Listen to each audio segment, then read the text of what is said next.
שלום רב על ישראל עמך תשים לעולם. שלום רב על ישראל.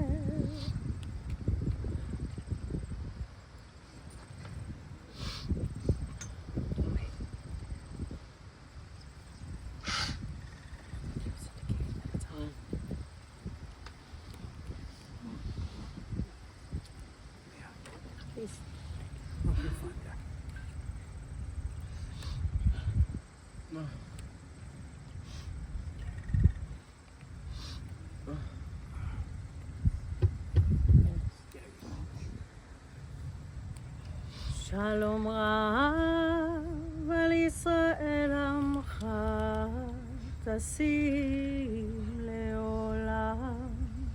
שלום רב על ישראל עמך תשים לעולם.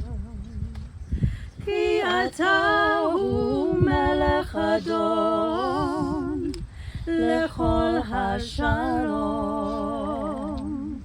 כי אתה הוא מלך אדון לכל השלום.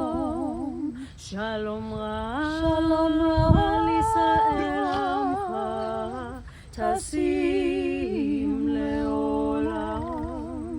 שלום רב על ישראל עמך תשים לעולם. וטוב בעיניך לברך את עמך ישראל בכל עת ובכל שעה בשלומך. שלום רב על ישראל עמך תשים לעולם. שלום רב על ישראל עמך תשים לעולם. תשים לעולם. תשים לעולם.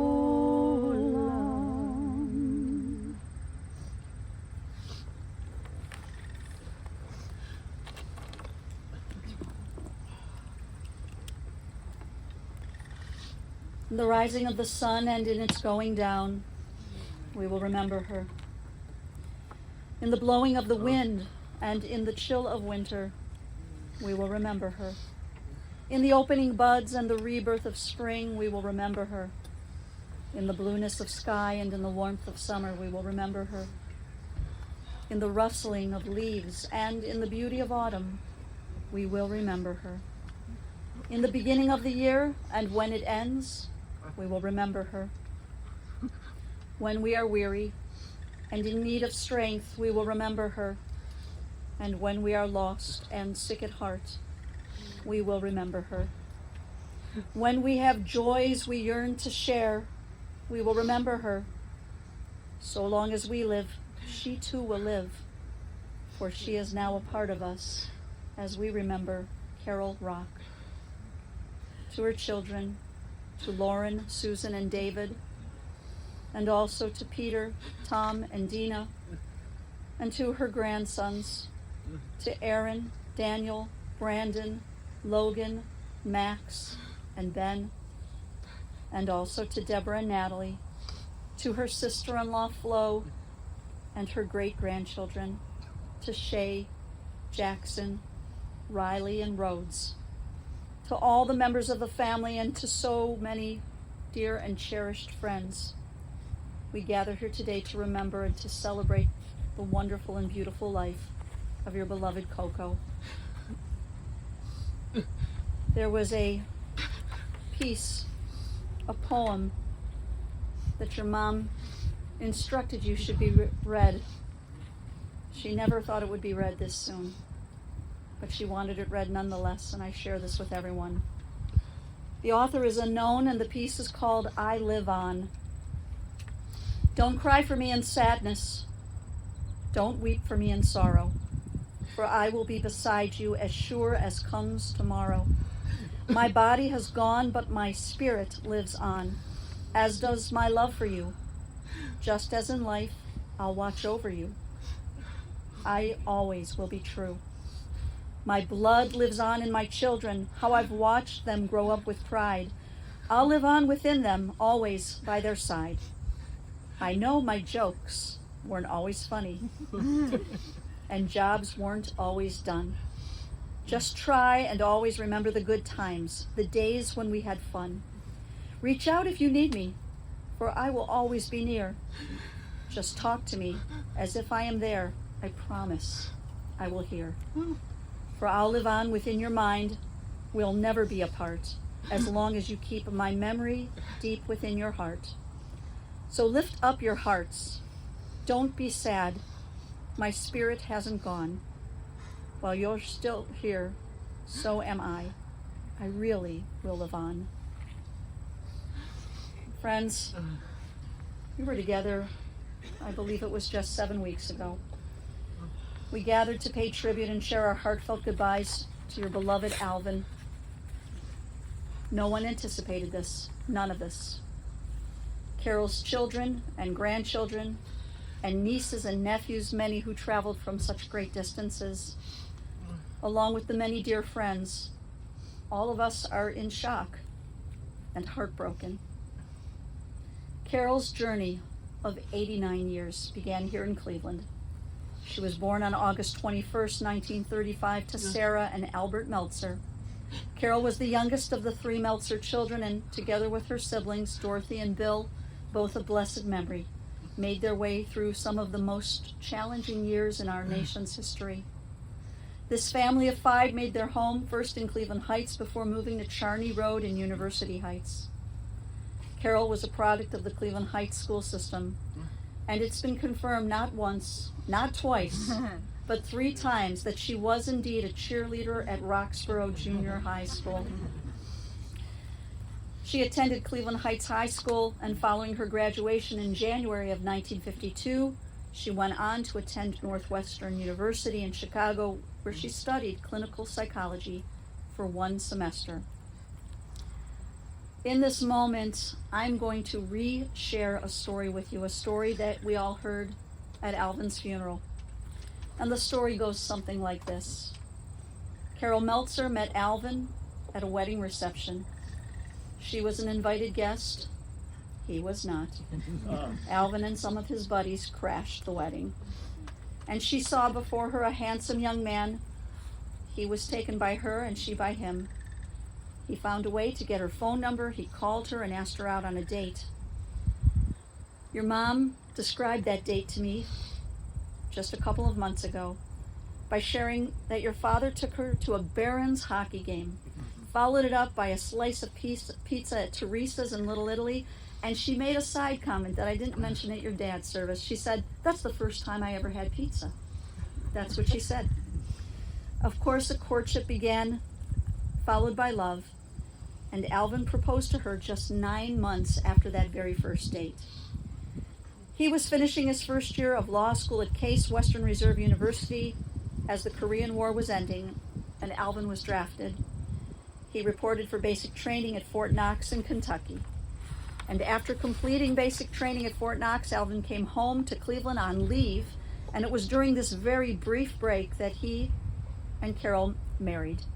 The date was January 5th, 1954. It was a Tuesday night. It was at the Temple on the Heights with Rabbi Rudolph Rosenthal officiating. Following the wedding, Alvin returned to serve our country stationed stateside at Fort Hood in Texas. Lauren and Susan and David, your parents' partnership was one that endured for 70 years. Their greatest joy? Initially, the 3 of you. Their greater joy? The 6 young men who sit behind you. The family that they created together, that they built together, was their deepest love, the source of their pride. Your folks loved attending performances at Playhouse Square. They especially loved the Broadway series. And your dad was a big lover of the arts, but the art and the artist he loved more than anything was, of course, your mom. He was her biggest fan. He admired her artwork, her stunning creations, and he always made sure to let her know that. They traveled the world together, visiting Europe and Israel, cruises throughout the Caribbean and Hawaii, and the travels when the three of you were younger, cross-country road trips, drives down to Florida, drives, as we know, in some of the worst snowstorms. But there were the occasions to celebrate as a family on vacation that would coincide with milestones. Your mom made sure for his 70th birthday the family was all together, and multi-generations were on a cruise at that time, and for his 90th birthday, the entire family made their way to the Florida Keys to celebrate this milestone, and I'm told 18 people, 4 generations were there to celebrate his 90th. Your mom, of course, loved this, and they were at their happiest when they were in the presence of all their family. Mom and Dad had their weekly Sunday night dinners. This time was holy. It was sacred. The dinners on Snowberry Lane were beyond special. There were designated times, pool time, grilling time, meal time, and these memories will forever be cherished by the three of you and by all the grandchildren. Now, while Coco had 3 children, we also know she had 3 children in love, her children-in-law. They remember a mom who was a gifted artist. Her oil paintings, her portraits of the grandchildren, her colored pencil sketches, all breathtaking. And her 6 children remember that her art was always growing, always evolving. And these art pieces will forever be treasured by children and grandchildren and even great-grandchildren. I spoke with her great-granddaughter, Shay, who shared with me when she turned 6, which was a very long time ago. It was a year and a half ago. But when Shay turned 6 years old, Coco gave her 3 paintings, and these treasures are in Shay's bedroom. And Coco told Shay, according to Shay and what she told me, Coco told her great-granddaughter to hang on to these paintings and to pass them down one day to the generations to come. Her children also remember a talented and skillful writer who was called upon to write for all of her friends' children's candlelighting ceremonies for the bar and bat mitzvahs. Do you remember the candlelighting ceremonies? You may have witnessed some of the writings of Coco. Her children were so fortunate to have had a mom who was an unbelievable cook. The round challahs that she baked for the holidays, her ice cream cake creations, the lemon cake for you, Dina, the favorite birthday dinners, Lauren, the ribs, kosher, and Susan, the brisket, David, the spaghetti, your mom's homemade barbecue sauce, which we're not sure if she called it Mama's barbecue sauce or Coco's barbecue sauce, and all the produce from your dad's garden. He grew so much between the zucchinis and the tomatoes and the cukes. She would take it, she'd make zucchini bread and sauces and pickles. And you, her children and grandchildren, will always remember her love of the arts, not just the gorgeous art she created, but also her love of theater and music, how she loved going to the movies, how she would sing, loved to sing and perform in some of those musical showcases when she was living in Florida. Her love of local musicians as well, a wonderful organization known as Music Stars in the Classics. She had a few different jobs. She sold Encyclopedia Britannica to many schools. She was the owner of Executive Sweets chocolate store. She even obtained her real estate license. And you'll remember a mom who played canasta for years with her Thursday night group, and a mom who played Maj in her later years. A mom and a grandmother and a great-grandmother who remembered everyone's birthdays, always with a card in the mail. She loved to read, and she religiously did the crossword puzzle. She was an excellent Scrabble player, played Rummy Cube with her family, and she could tell a joke. She could. She was a great joke teller. The Yiddish accents and her timing. There's even a joke Peter will tell all of you later. I'm not telling it. Peter, you tell it just the way you told it the other night.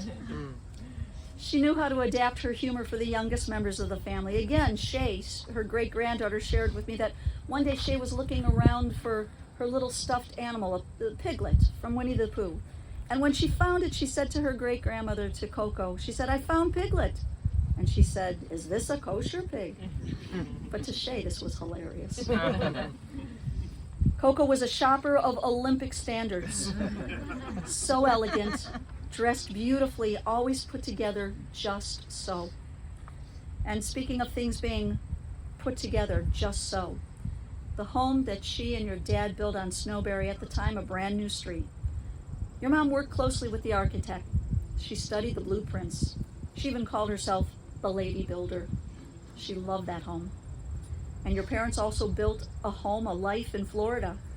And the family would visit at Boca Point, and there were lots of children and grandchildren all piled together. This was the ultimate joy. She loved it. You know a mom, you will remember a mom who was a life learner. After visiting you, Susan, in Israel when you were on a semester abroad, your mom was inspired to take a Hebrew class with Lauren at the College of Jewish Studies. And they knew a mom who had a keen sense for all things medical. We know she was not an MD, but I have to tell you, the way she cared for her children, the way she knew, she was so intuitive in this area. For friends, for family, if something wasn't right, she would diagnose it and then send you to the doctor, and the doctor would almost always tell you what Coco told you. There was even a time back in 1975 on February 10th, Alvin's birthday. Your mom had the family together. She made a beautiful dinner for him. But she looked at Al and she said, "You don't look right. We're taking you to Hillcrest." And she did. And he required an emergency triple bypass. And her children credit her for saving their dad's life. He would have died 49 years earlier. She knew. Peter, Tom, and Dina, also children, and Deborah and Natalie, her granddaughters, never in-laws. Deborah, I know that you had your calls with her when you would drive to drop the kids off at school. You would talk and fill the time with wonderful stories, and I know you're going to miss those talks so much. Her son Tom wrote something for me to share with you. He said, "Coco was a Vesuvius of unfiltered feeling. I had the in-laws' luxury of cherry-picking merry moments of her spectacle, show-tune songs, ballroom dance, and joyous eruptions at felicitous family gatherings. Coco was at her best when surrounded by you, her dearest family and friends." That is so true, Tom. And now let's tell about Coco's boys, her 6 grandsons. She could not have loved, could not have been more proud, could not have bragged enough about these 6 young men. And so because we are taught that words which come from the heart always enter directly to the heart, I know that her grandsons, Coco's boys, have words from their heart they want to share with all of you.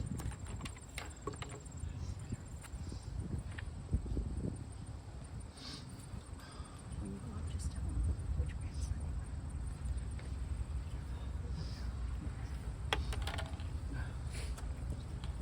Hello everyone, my name is Ben, or as family calls me, grandson number 6. These past couple months have been incredibly hard. Losing both my grandparents is tough, but losing 2 of my biggest role models is even more, and losing a part of myself is the worst. My grandparents were more than just my parents' mother and father. They were mine too. While it does pain me to know that I'm the youngest grandchild and I had the least amount of time, I am so incredibly blessed to have had them for 20 years. 20 years of laughs, 20 years of smiles, 20 years of kisses and hugs. And I'm so incredibly lucky enough to be old enough to understand how important family was to them and how important it is to me. Coco had an incredibly passionate heart. She loved music, dance, art. She loved the Sunday crosswords. She loved Yiddish and hold on to your gatkas. She loved locks. She loved a bushel and a peck and a hug around the neck. And she loved all of her children and grandchildren.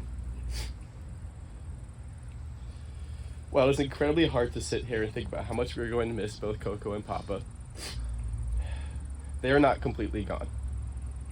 They live on through us, and every time we choose love over choosing hate or spite, I'd like to think and believe that that choice is influenced by their impression they had on us in all of my 20 years here. Coco and Papa, I love you.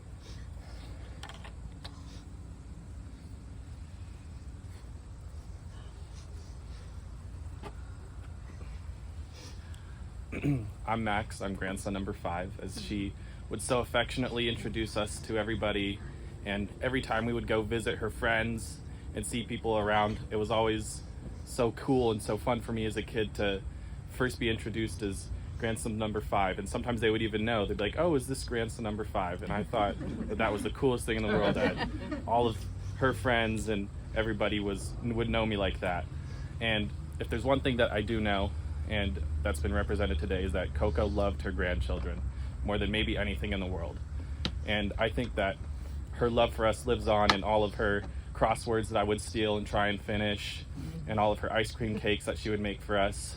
And there's one story that I really love about Coco, or not as much a story, but a memory, is that lots of times we have several of her paintings of her amazing art in our house, and whenever somebody would ask about it, it was always such a great pride to me to be able to say that that's my grandma's and that she painted it. And one of my favorites is of me in bed together, standing during a camping trip with our backs to the water, talking about who knows what.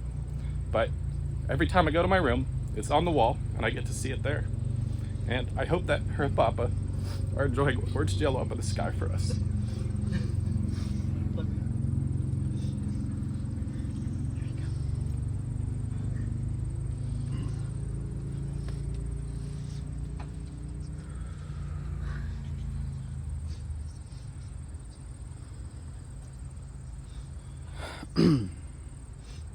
I can hear her singing. I can hear her laugh. I can feel her back scratches and her kisses. I can see her total beauty, her elegance, smile, her one-of-a-kind paintings. I can smell her perfume, her barbecue sauce. I can taste her orange jello and her home-cooked meals. She encompassed all of our lives, all of our senses, and I cannot stress this enough. She was a gargantuan of a personality, so much so that I always forgot how small of a person she was.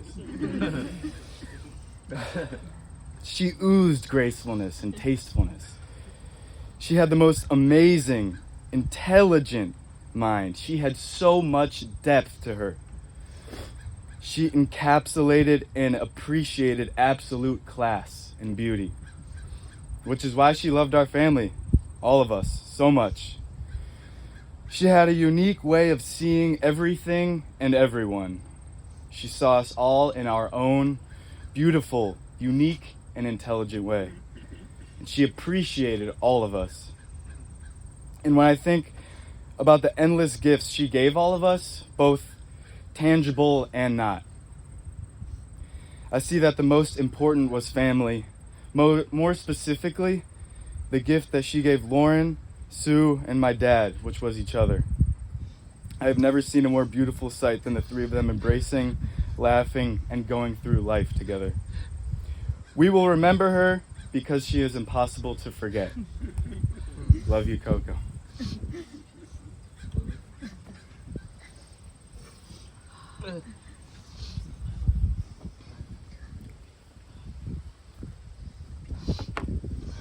I'm going to be honest, it was very hard to find something to write because there was so much about Coco that I loved.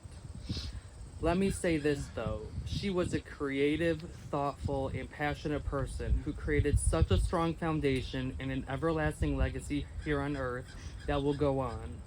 One thing I loved about Coco, amongst all the other things, was her creativity and how she would see the world. Through her eyes, everything was beautiful, and once she grabbed that paintbrush, we got to see the beauty of the world through her eyes. What a special ability to have, to be able to turn something ordinary into something extraordinary and visionary. Coco, You set the groundwork for the Rock family. Now it's our job to continue your work and make it into a piece of art just like you've always wanted. Irvin Berlin once said a quote that I truly feels encapsulates who Coco was and how, even though she isn't with us anymore, the legacy she created will live on. The quote goes like this: "The song has ended, but the melody lingers on. We love you, Coco. You will be missed, and I will do my hardest to carry on your legacy with the generations to come."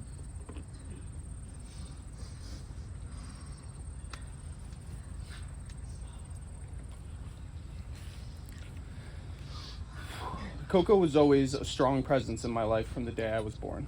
Her love for her grandchildren was, without question, I am blessed to have had her as my grandmother. Whether on Snowberry or in Boca, I had wonderful memories of just being a kid around her. Playing outside, swimming, playing that bee game on her computer, or convincing Coco to record South Park episodes without my parents knowing. She thought it was just a kid's cartoon.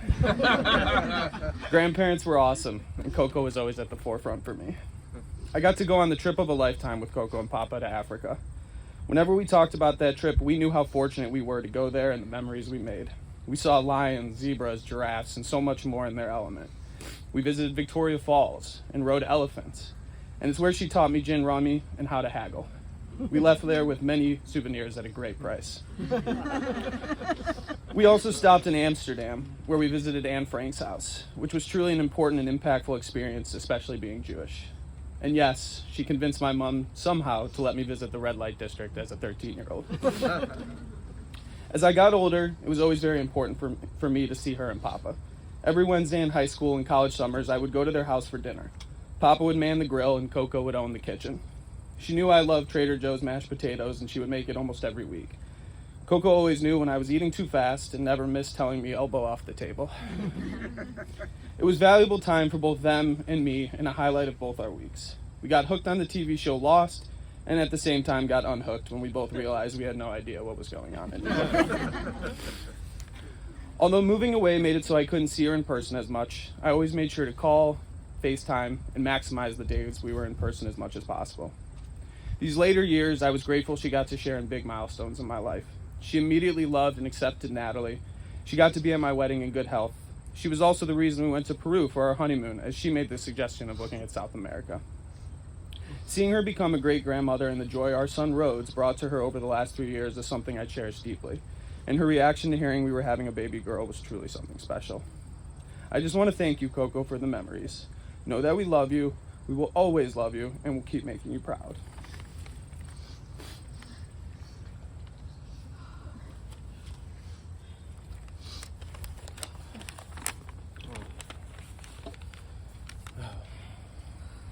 Coco, I stand here today as your number one grandson, totally heartbroken. You were supposed to have more songs, more hugs, more kisses with your great-grandkids, and that breaks my heart that you won't get that. Shay is sad, Jackson cried, and Riley wants to know if Coco's Geppi's okay. On the other hand, I also feel so blessed that they got to know you and love you. As I put Shay to bed 2 nights ago, she said, "I love Coco, I love her paintings, and it keeps her close to me," as she pointed to the 3 Coco paintings in her room. I feel blessed that Deborah and Coco had gotten so close over the years. They would talk all the time, and Deborah would make sure the kids could FaceTime and see her when she was in Florida. Coco looked at Deborah as a granddaughter, and Deborah truly loved Coco like a grandmother, which warmed my heart. I feel blessed that I have so many memories of Coco. We were proud partners of the Schmutz Brigade on Snowberry, armed with dustbusters, cleaning crumbs. Coco gave the best back scratches, taught me how to play Go Fish, and I loved sitting on the porch with her talking about all the bird puppets she had collected. Coco did her best to teach me manners and how to breathe from my diaphragm when I would sing. I wasn't very good at either, and I could tell her frustration, but Coco never gave up on always trying to help me improve. She gave me facials with cucumbers on my eyes and an exfoliating face mask before homecoming each year, and she gave me lotions and face washes to use. She made her famous Amish bread, better known to me as Coco bread, which was a smash hit with all my friends whenever I wanted it. Coco passed her love of traveling and going on cruises down to me. She organized an Alaska cruise for my bar mitzvah and sponsored a honeymoon cruise for Deborah and I to the Mediterranean Sea, along with other families, cruises, and get-togethers over the years, all which brought amazing memories. Coco was a strong woman who you always wanted on your side. You never messed with Coco, and I knew Coco had my back. One example I will always remember is when I was in 3rd grade and staying with Coco and Papa. I had a Little League game, and the pitcher on the other team had been making fun of me before the game for picking my nose in school. He had made me cry, and Coco asked me what was wrong. I told Coco what was going on, and in between the 1st and 2nd inning, Coco told me not to worry, just have fun and play. She gave him the evil eye.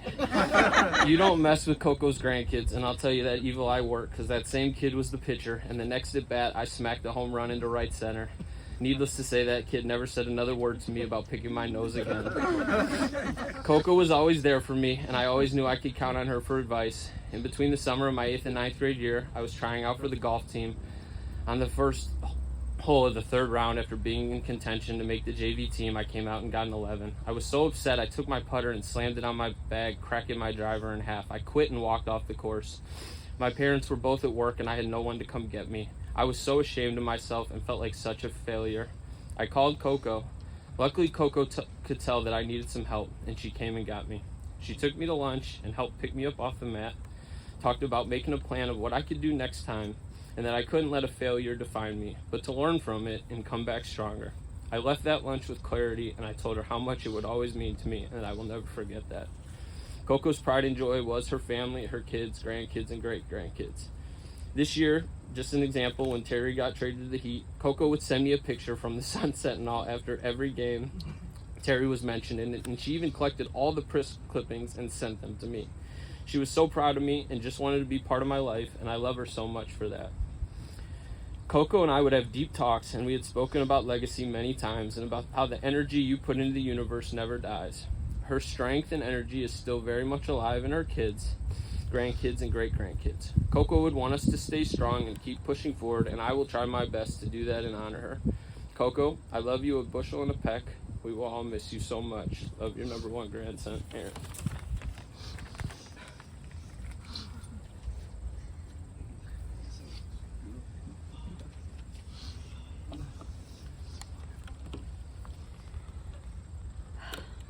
Well, I sat in the back next to a family member, and she and I spoke, and we both agreed you did not need me here today. You really didn't. You really didn't. Gentlemen, I think everybody here joins me in saying thank you for those beautiful expressions of love. And those of us who may be grandparents or hope to be grandparents one day can only pray that our grandchildren would feel about us the way you feel about Coco and Papa. At this time, friends, we prepare now for our rites of burial. But before that, I just want to share a couple brief announcements. Anyone wishing to make a contribution in memory of Coco, the family has suggested you might consider either the ADL, the Anti-Defamation League, or Stars and Classic Music, Stars and Classic, which is a local musicians organization here. There will be visitation tonight at Point East Community Room from 6 until 9 p.m. However, I've been asked to let you know anyone who is here graveside are invited to come back immediately following the service. There also will be visitation tomorrow at the same location from 1 until 5 p.m.